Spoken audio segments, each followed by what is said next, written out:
le secteur diplomatique. Et cela, c'était dans une cérémonie d'échange de vœux avec plusieurs ambassadeurs accrédités en RDC. C'était au Palais de la Nation. Suivez. Le Palais de la Nation a connu une matinée politique ce jeudi 27 janvier 2022 avec la présence très nombreuse dans la grande salle de congrès des ambassadeurs et chefs des missions diplomatiques accrédités en République démocratique du Congo venus tous participer à cette importante cérémonie. 11h20, le chef de l'État Félix-Antoine Tshisekedi Tshilombo rejoint les diplomates dans la salle et c'est le début du déroulé de la cérémonie.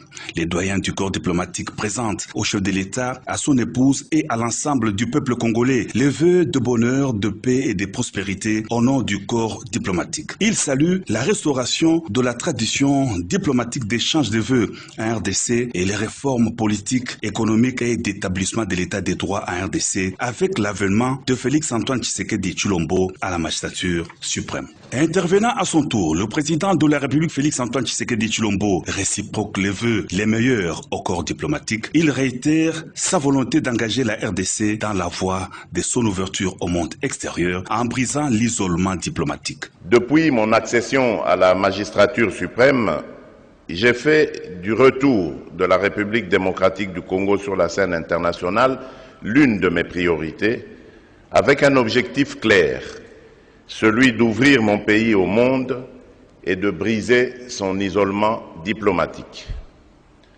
À ce jour, je peux me réjouir d'affirmer que la réintégration de mon pays dans le concert des nations est devenue une réalité. Parlant de la situation sécuritaire dans l'est du territoire national, le chef de l'État a notamment salué la contribution de partenaires qui soutiennent les efforts de la RDC dans la pacification de la partie est du pays. Il a réaffirmé la poursuite de la politique de bon voisinage pour la consolidation de la paix, la stabilité et les...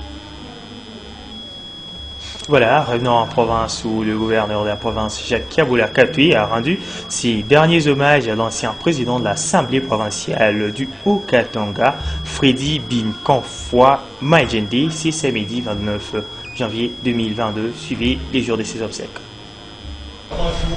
Très affligé par la perte de ses baobas, le gouverneur de province Jacques Kabula Katui, accompagné de son épouse Lydia Katui, était allé rendre les derniers hommages à ce digne fils du Haut-Katanga qui a réussi à écrire en lettres d'or son nom dans la politique.